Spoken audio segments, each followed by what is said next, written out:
Good morning. Whew, it's so good to be here. Worship was amazing. Hello. Do you have worship like this every week? Oh my. When you go to heaven, you're going to want to come home on the weekends, aren't you? Huh?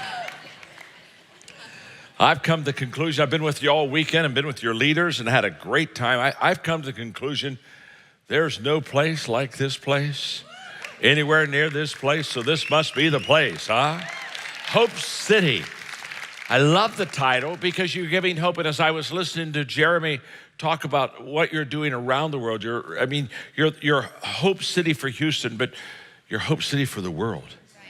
And this is just very exciting for me to be here with you. I love your pastor.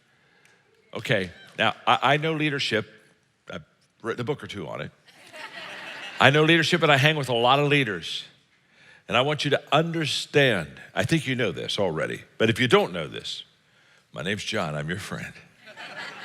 If you don't know this, I'm here to tell you that in Jeremy, you have one of the great pastor leaders in the world, and he's right here at Hope City. Unbelievable. And he has great parents. I mean, St. Paula, motivating Mark. I mean, I'm telling you, he ought to be good. After you see his parents, you think you ought to really be good. You really ought to be good. And so to be with you today is an honor. I love mentoring him. Sean Epstead is here. Sean, I love you. Sean, these are like my sons to me. I mean, they really are. I just pour my life into them, and they're just the finest leaders. And I'm just so privileged. I mean, my whole life now is pouring. I'm 74. My whole life now is just pouring into young leaders like them, and because this is Maxwell math. This is Maxwell math. You pour into leaders and they add value to others. They multiply. And so to be able to be with you, Sean, and to be with you, Jeremy, I love you too. And I'm going to read you something. You're so young, first of all. You're just young. I look out, I said, it's a church full of kids. I mean, you're just young. And what's sad is you don't get wisdom till you're 65. I mean, some of you got a long wait. It's going to be a long time. See, when you're young, God gives you energy, but no wisdom. And then when you're old, he gives you wisdom and no energy. He's got a great sense of humor, doesn't he? I mean, he just really does. And so I'm going to help you. I'm going to help you understand life because you're just too young to understand life, and we all ask questions about life. And so, but I'm going to read this to you, and in 2 minutes you're going to understand life, and I'm going to give you wisdom, and you're just going to walk out here. This is going to be huge for you. In fact, look at your neighbor and say, you're about to understand life. Tell them that. You're just about to, yeah. Well, that was good. In fact, look back at him and say, why do you think I brought you here today? Yeah. Hello. So here we go. On the first day, God created the dog, and God said, sit all day by the door of your house and bark at anybody that goes by. I'm going to give you a lifespan of 20 years. The dog said, that's too long to be barking. Give me 10 years, I'll give you back the other 10. And God agreed. So on the second day, God created the monkey. He said, entertain people, do monkey tricks, make them laugh. I'll give you a 20-year lifespan. And the monkey said, how boring. Monkey tricks for 20 years? I don't think so. The dog gave you back 10 years, so that's what I'll do too, okay? God agreed. On the third day, God created the cow. God said, you must go out in the farmer, out in the field, you get all day long, suffer under the sun, have calves, give milk to support the farmer. I'm going to give you a lifespan of 60 years. And the cow said, that's kind of a tough life. You want me to live for 60 years? Just give me 20 and I'll give you back the other 40. And God agreed. So on the fourth day, God created man. God said, eat, sleep, play, marry, enjoy your life. I'm going to give you 20 years. Man said, what? Only 20 years? I'll tell you what, I'll take my 20 and then add the 40 that you gave the cow and the 10 you gave the monkey, the 10 that you gave the dog. That makes 80 years, okay? And God agreed. So that's why the first 20 years we eat, sleep, play.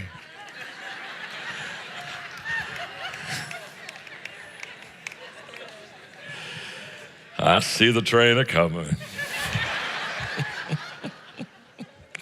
I love this.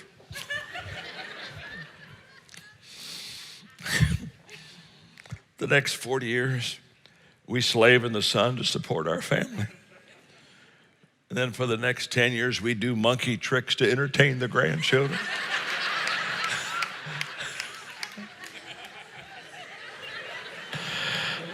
And for the last 10 years, we sit on the front porch and we bark at everybody that goes by. Oh, you've just had life explained to you. Okay, get ready. Let's take some notes. I want to give you 4 perspectives about possessions. Biblical teaching about how we handle our stuff. And the reason I'm doing this lesson is because, as you know, you're in a very important time in the life of Hope City. And this is a time where we all can become a vital part of seeing God do an incredible miracle, not only here but around the world. But your perspective about your possessions, your stuff and my stuff, our perspective is going to determine how we respond. And perspective is vital in a person's life. How we view things is how we do things. And so when a person gives me their viewpoint, I already know what course of action they're going to take. And so how I view my stuff, how I view my possessions is going to determine what I do with those possessions. How you do it, we all are going to follow our perspective. And I want to give you 4 perspectives, 3 of them coming out of the story of the Good Samaritan. And then there's a final 4th one I'll give you after the story. But you know the story of the Good Samaritan. I'm going to read it here in a moment. But an attorney came to Jesus one day and he asked a question, who is my neighbor? And the response of Jesus really was the response of the Good Samaritan story. Let's go. In reply, Jesus said, a man who was going down from Jerusalem to Jericho, when he was attacked by robbers, they stripped him of his clothes, beat him, and went away, leaving him half dead. And a priest happened to be going down the same road, and when he saw the man, he passed by on the other side. So too a Levite, when he came to the place and saw him, passed by on the other side. It's interesting. I'm going to stop here for a moment. Jesus wanted to make sure that we knew that both the priest and the Levite saw the man. So it's not like they passed him and he just wasn't visually in their eyesight. He wants to make sure 2 things. They saw him and then they passed to the other side of the road. They didn't go to the other side of the road. Why did they go to the other side of the road? Because they saw the man that was robbed. Okay, that we're talking about perspective here. So let's go on with the story. But a good Samaritan, as he was traveling, came where the man was, and when he saw him, he took pity on him. He went to him and bandaged his wounds, pouring out oil and wine. Then he put the man on his own donkey and brought him to an inn, took care of him. The next day he took 2 denarii and gave them to the innkeeper. Look after him, he said, and when I return, I will reimburse you for any extra expense that you may have. And then Jesus asked the attorney, which of these 3 do you think was the neighbor to the man who fell in the hands of the robbers? And the expert in the law replied, the one who had mercy on him. And Jesus said, go and do likewise. Let's look at 4 perspectives. Number 1 is the robber. The robber's perspective is very simple. What is yours is mine, and I'm going to take it. He saw this man going down to Jericho from Jerusalem, and basically he said, I'm going to rob him. I'm going to take what is his, and I'm going to make it mine. And when I talk about the robber's perspective, we all kind of look at each other and say, well, John won't need to take long here because we're not robbers. I mean, we're certainly a grade above the robber, for sure. I'm assuming you're not beside a robber. I mean, if you aren't certain, you can kind of look again and just check. If you kind of sense you are, just raise your hand and, point. But I want you to know that although we want to distance ourselves from this robber's perspective that what is yours is mine and I'm going to take it, I just want you to know that we all have a little robber in us. We really do. We're born in sin. And if you don't think you have a little robber in you, think of your toddlers. They're born robbers.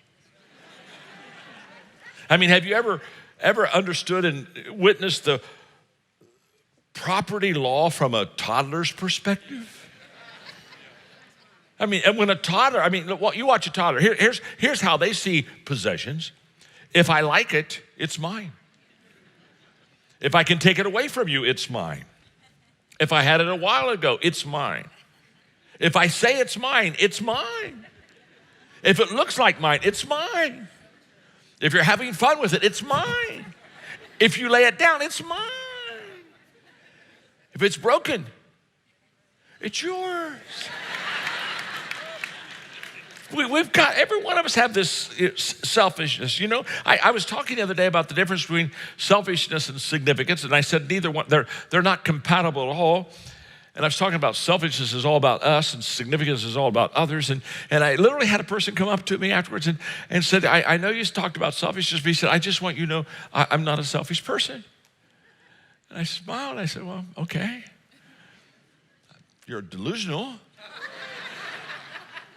Of course we're selfish. We all have that little selfishness inside of us.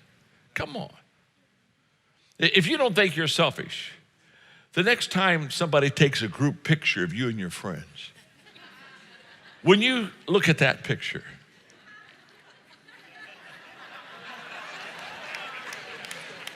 I see the train coming. Who is the first person you look for in that picture? Come on, me. And if you look good, you say, oh, great picture, great. Send it to me, send it to me, send it to me. And if you don't look good, you say, oh, come on, let's do it again. Let's do it again. Let's do it again. Let's do it again. You determine the whole picture based on you.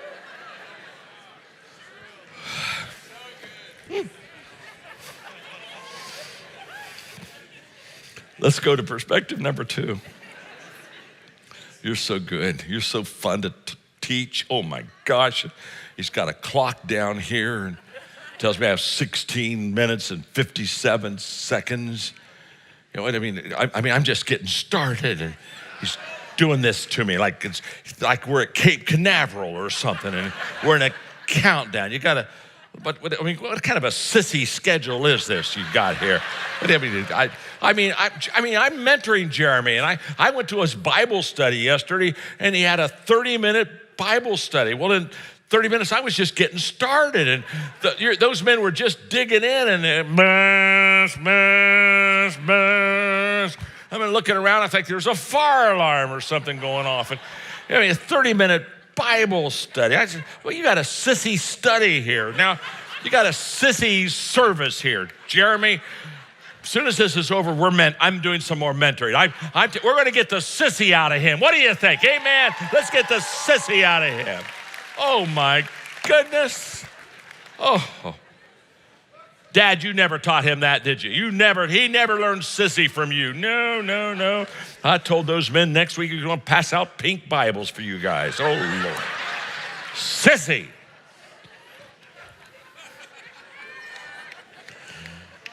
My name's John, and I'm your friend. Perspective number 2. Come on. The second perspective, okay, we're not the robber. We got through that. We're not the robber. No, we're above that. Let's look at the second perspective. This is the perspective of the priest and Levite. What is mine, and I'm going to keep it. You see, when they saw the man in need that was robbed, they didn't feel any need to help him because they said, well, I feel bad for that. I shouldn't have happened. Oh, I wish he wouldn't have been robbed. But after all, what's mine is mine. And I'm going to keep it. And in fact, they made sure they kept it. They went clear to the other side. Selfishness. I have a friend, and we were talking, and he just gave me a great story that just really connects with this, what is mine, and I'm going to keep it. He said, he had a 12-year-old son. He said, He loves McDonald's fries. Don't we all? I mean, there's just nothing quite like McDonald's fries.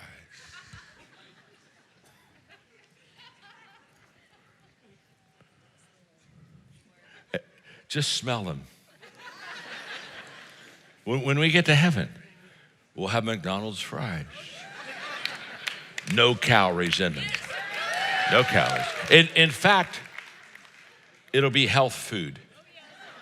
You'll have to take fries every day to keep the doctor away. Yeah, it's going to be health food. And so he took his son. He couldn't drive himself, so he took his son, got him a big pack of fries, sat down at the table with him. He's talking to his boy, and he's smelling these fries. He's looking at these fries. And finally, he did what any of us would do at a table. He reaches over. He said, my gosh, I think I need to have a couple of those myself. And he reaches over, and he gets just about ready to pick up 2 or 3 fries out of that pack. And his son grabs his dad's hand and pushes it away. He said, no, you can't have any of these fries. He said, these fries are mine.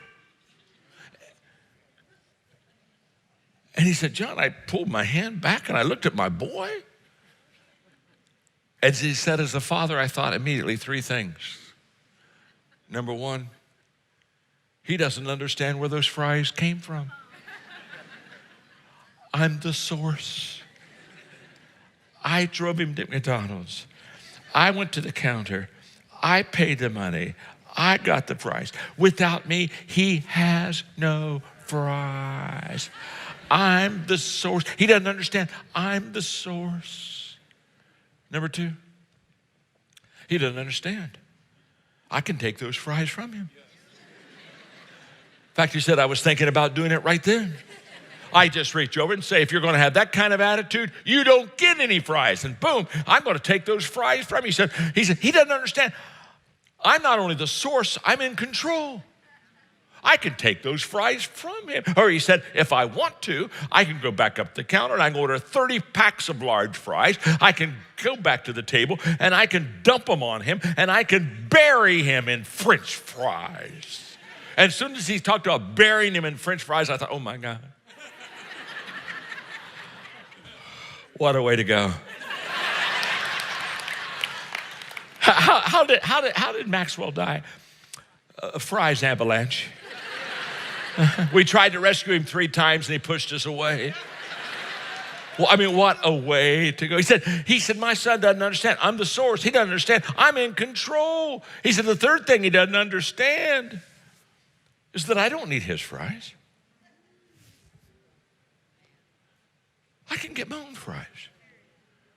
I can leave him alone at the table. I can go back over there and I can order a big pack of fries. I can sit down and I can have my fries and he can have his fries. I don't need his fries. And he said, then I thought of his father. I don't need his fries, but it would certainly be nice to share them with him. And he said, that's exactly how God thinks about us. When we get selfish with our possessions and say, wait a minute. These are mine. What's mine is mine and I'm going to keep it. We forget that God's the source. We have nothing without him. Every good and perfect gift comes from above. We forget that he's in control. He can take those fries from us. We forget he doesn't need our fries. Isn't it amazing? What amazes me about God? Honestly, if I were God, I would do some things a little different than he does. The God who created the heavens and earth, I've always wondered why God would use us. Why he would want to include us. If I were God, I think a lot of times I just look at us and I say, I'd rather do it myself. But he chooses to use us. He chooses to use you. He can do the miracle, but he uses, when he wants to multiply the loaves and fish, he's got to find a kid that will give him a few loaves and few fish to work with. When Jeremy talked about the Lazarus and unwrap him and move the stuff. You see, it's amazing, this infinite God, he uses us. And so when we have this attitude, this perspective that what's mine is mine and I'm going to keep it, it's a wrong perspective. Now we're going to go to third perspective. We've left What's yours is mine, I'm going to take it, and what's mine is mine, I'm going to keep it. The Good Samaritan gives us he gives us a higher level. I think Hope City is filled with Good Samaritans. I know you're filled. It's already been proven. When he gave all the stats of all the people you're helping around the world, that's Good Samaritan perspective. See, and a Good Samaritan perspective is what is mine is yours, and I'm going to give it. I love that. He looked at the man who had been robbed. He didn't know who that man was, but he said, oh, I've got a responsibility here. I need to go over and help him. And he literally took his wine, his oil, his bandages, his time, and he went over there and he started wrapping out. Now, let me say something about the priest Levite, the Good Samaritan. They had three things very much in common. They had three similarities. One is that they all saw the problem. Jesus says they all saw him. They all had an opportunity to help. And they all had a reason not to help. And let me tell you something. When you are selfish, when you're living in this world, what is mine, and I'm going to keep it. The reason you're selfish is you don't want to be inconvenienced. I mean, if you stop to help the guy, you're going to miss lunch in Jericho. And so selfish people, they never want their agenda to be inconvenient. It's kind of like, well, these are my plans, and these are my possessions. And the priest and Levite, they had a selfish perspective. Their perspective was, if I do stop, what will happen to me? And their answer was, I will be inconvenienced. And the Good Samaritan says, if I do not stop, what will happen to me?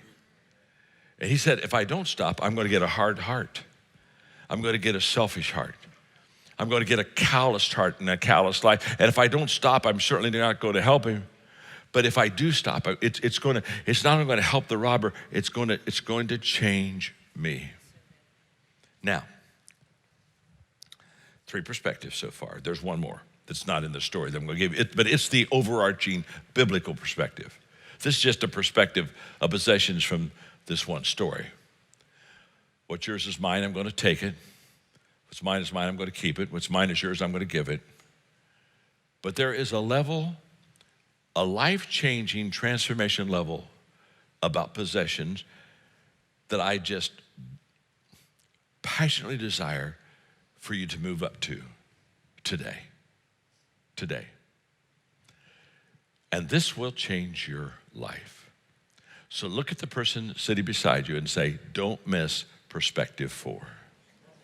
Don't miss it, don't miss it, don't miss it.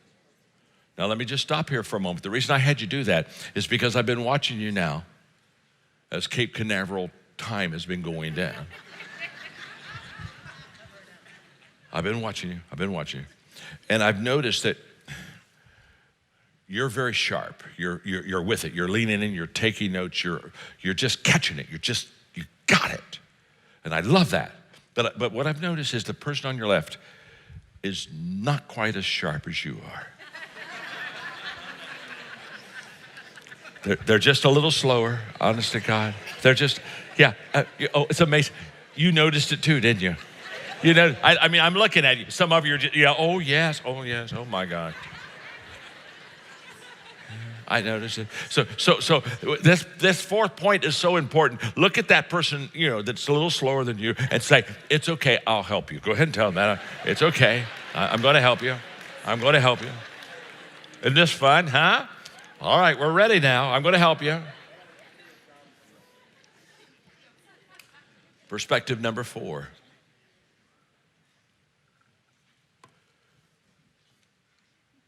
I really want you to move up to this level. This will change your life.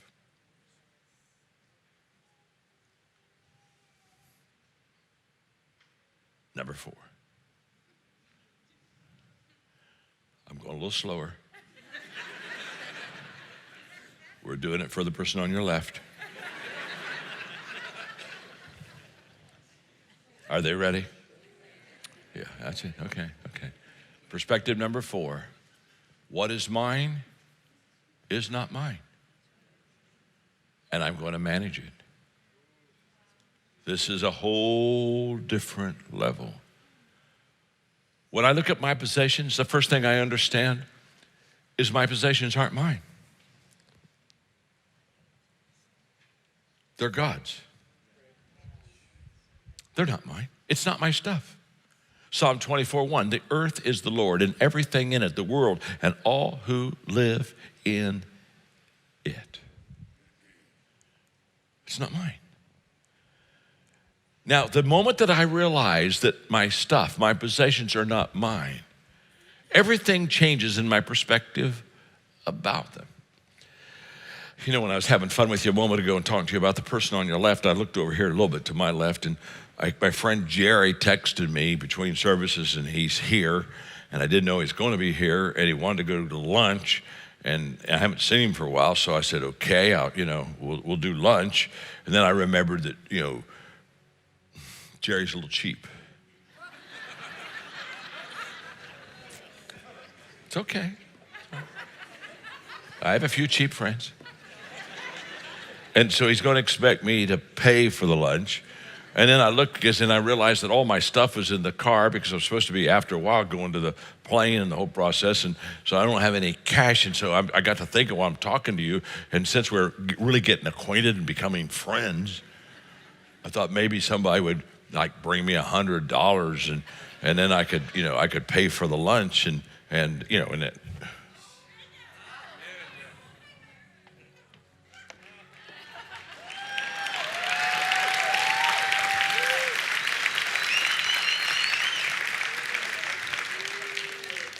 Now that's the reason I mentor that boy.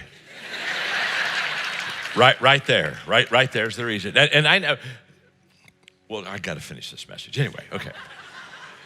See, where was I? Oh, shoot. Okay, I was on perspective before. Okay, now.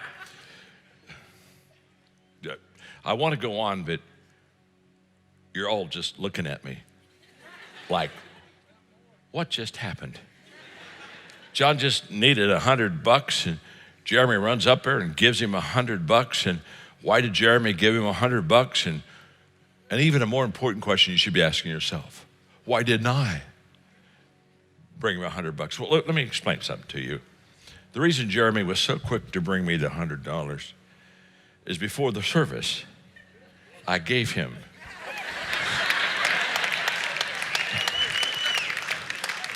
I gave him this $100.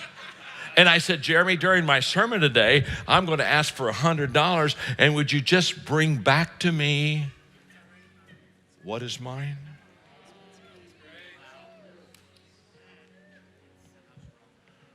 Even the person on your left can get this one. You see, he's so quick to bring it to me because he knows it's not his money. And when you and I start trying to get cheap on God, we start resisting and pulling back and saying, well, no, that seems like a little bit too much. Can I tell you, the reason you have a battle giving money is because you think it's yours. It isn't yours. It's his. All you do is manage it. And so when I came this weekend to serve you and to love you and to add value to your church and to be with my beautiful friend Jeremy, I came with a heart to help you. And then I sat in a couple of sessions and I saw the silos. And I thought, oh my gosh, what a great place. I mean, whenever you want to describe where your church is, all you got to do is say silos. And everybody in Houston says, got it. Got it. I mean, and can you imagine the marketing with silos? If you feel low, go to the silo.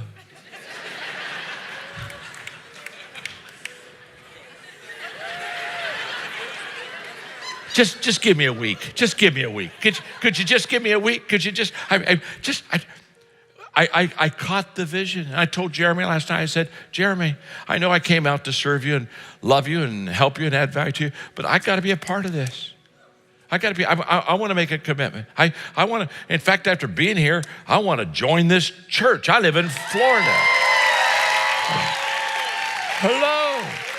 Hello. I said, I can't just come and speak for you. I gotta give you some money. And he said, oh, thanks for your gift. And I said, oh my gosh, it's no problem. It wasn't my gift anyway, it's God's. You see, I'm just the pass along boy. I'm just the pass along boy. You see, God will only give to you what he knows flows through you. I'm just the delivery boy. I'm just passing it on. Yeah. Isn't this incredible? I mean, if you had an overnight package you wanted to send to a friend and you took it down to the delivery place and you gave it to him, called your friend next day, they didn't have the package, you went to the delivery place and you said, you didn't get my package to my friend. The guy said, oh, I thought that was for me. Oh my gosh, I took that home. Oh, it's not for you.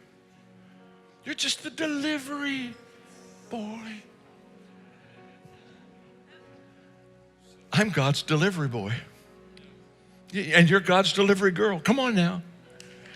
Hey, he just blesses you with possessions to turn it around and pass it on to him. This is a beautiful thing. And I came to bless you, and now I'm going to get a blessing. That's so stinking selfish. I'm going to get a blessing. I came to bless you, but now I'm taking some of God's money and managing it and stewarding it, and I'm putting it into Hope City, and I'm going to be part of this. When this building is built out there and thousands of people's lives are being changed, I'm going to go by there and I'm going to be so stinking proud. I'm going to say, I got a part in there. I sowed seed over there. Huh? Oh, yeah. You can run back, you can share your friends. I'm part of the Silo Investment Organization. Oh, it's beautiful. I just love Jeremy's approach. I love the fact that he just shares with you what the need is, and then he trusts God to speak to you. I love that. That's what I call a spiritual mature approach. He doesn't have to work it up, and he doesn't have to kind of move it up a little bit and kind of motivate you. He just basically says, here's where we are, and here's what the need is, and we don't have a billionaire. So we need all of you to help. And every one of us are going to have a little piece in this incredible kingdom work. And so what I want to do, if you allow me, is I'd like to close in prayer. And I'm going to pray that God will take you to level 4. How many of you want to be level 4? Come on. Oh, I love this. I love this. Lord, you see the hands that were raised. You see the hands that are clapping. These people are obedient people. They're in love with you, and they're in love with what God is doing in Hope City, and they're in love with the fact that you would choose them, to be a part of something bigger than all of us. And so I just ask God that you'll just take them to level 4. That they'll graduate from Good Samaritan school. And they'll just go one level up higher and just say, I got it. What's mine isn't mine. It's all yours, God. But I'm going to steward it, and I'm going to manage it, and I'm going to pass it on, and I'm going to be a river, not a reservoir. Make every one of these people rivers, Lord. Rivers, Hope City rivers. Just flow through them and bless them. And Lord, as they make their commitments, I pray you will bless their home, their family, their health, put a hedge around them, keep the devourer from them. And I would pray that you would take them in 2021 to a spiritual level like they have never been before, because they all of a sudden realize you are the source and it's all yours, and they're just having a little part in the kingdom and they're passing on. So bless them in the name of Jesus, I pray. And everybody said, God bless you. I love you. Thank you very much. God bless you. Oh.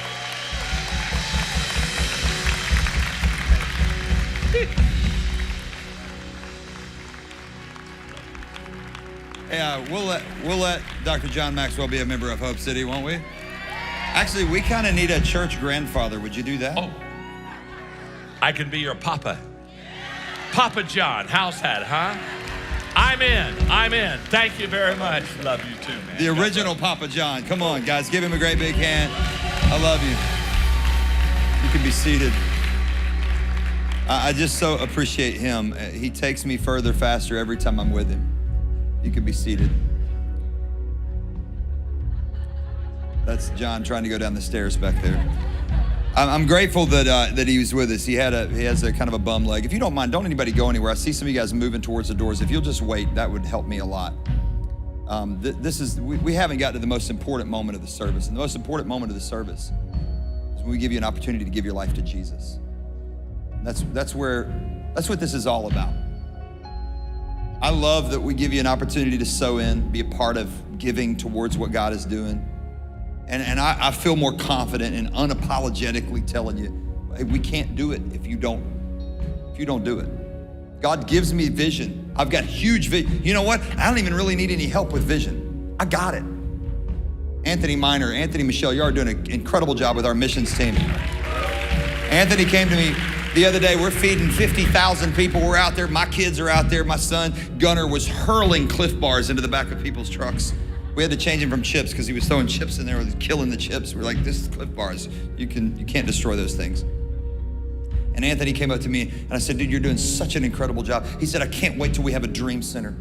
So we have a dream center where we're serving our community, where people are coming in and out of here every day, all day. I said, Anthony, I can't wait till we have 6 dream centers or 12 dream centers. I'm telling you, the vision for our church is massive. But your generosity controls the pace at which we accomplish what God has placed in our hearts. So I'm asking you to pray about it and do what the Lord has laid in your heart. And I will tell you this, I won't tell you the exact amount, but I will tell you that Dr. Maxwell, it's not, when he said he's gonna sow in, he has quickly become one of our most significant donors. He's given a very, very generous gift this week. So thank you, Dr. Maxwell.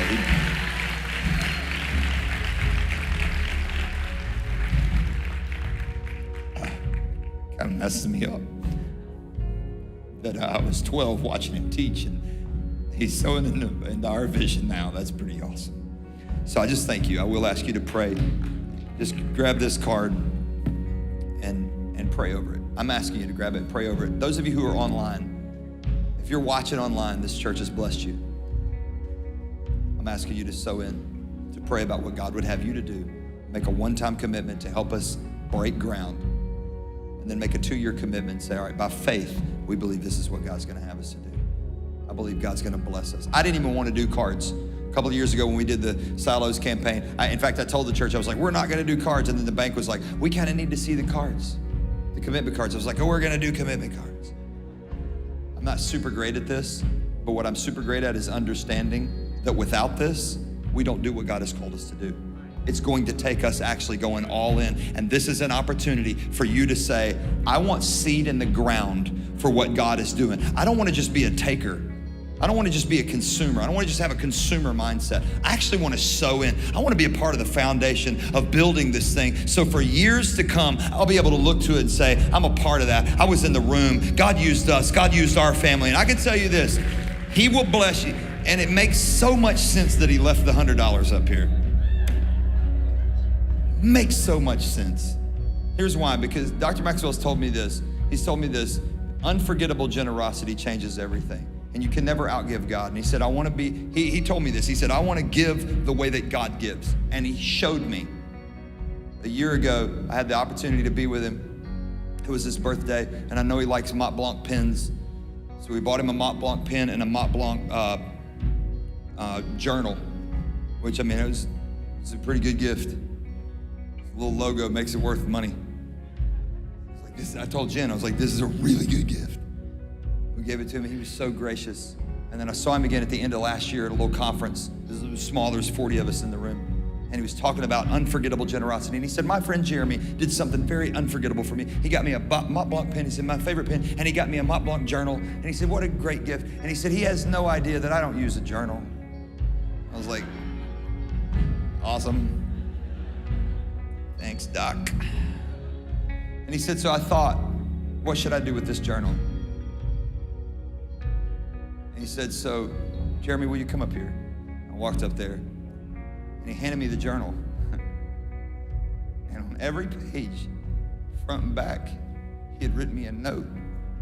It took him 6 months to do it. And on the back page, he had written down all the things that his father had taught him. And it just said, I love you, John. And he said, this is the first edition, the only edition, John Maxwell original, and it's yours. And I just burst into tears, and it was amazing. And then he turned and he said, this is how God gives. When you give to God, God thinks of a way to outgive you because he will not be undone. When you give, God goes, oh no, I'm not gonna owe you. I'm gonna pour something in you, pressed down, shaken together, and running over. So trust me, get in on what God's doing. And here's why. We'll boil it down to this, very, very simply, because it's changing lives. 3 weeks ago, I preached everything that I could. I preached as hard as I could, and I walked upstairs, and when I went upstairs, our team played a little video, and when they played the video, it wrecked me, because it is the reason, it is my why. This is my why. I told the team, I said, I want to play it on this weekend. They were like, we've already played that video. I was like, I don't care, we'll play it again.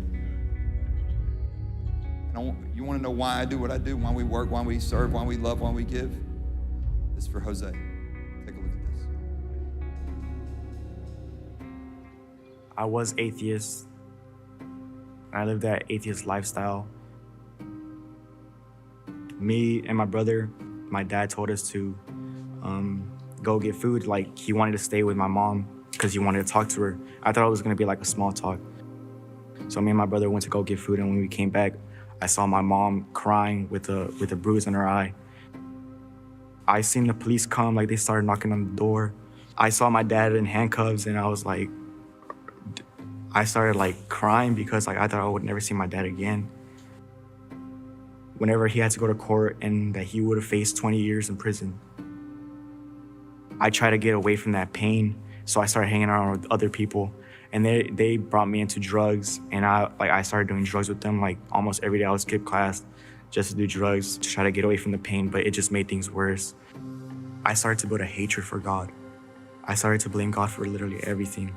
And that's whenever I started to even fall into Satan's lies, thinking that he would be there for me. When I found out about Hope City, it was my aunt and uncle, they invited me and my mom to church.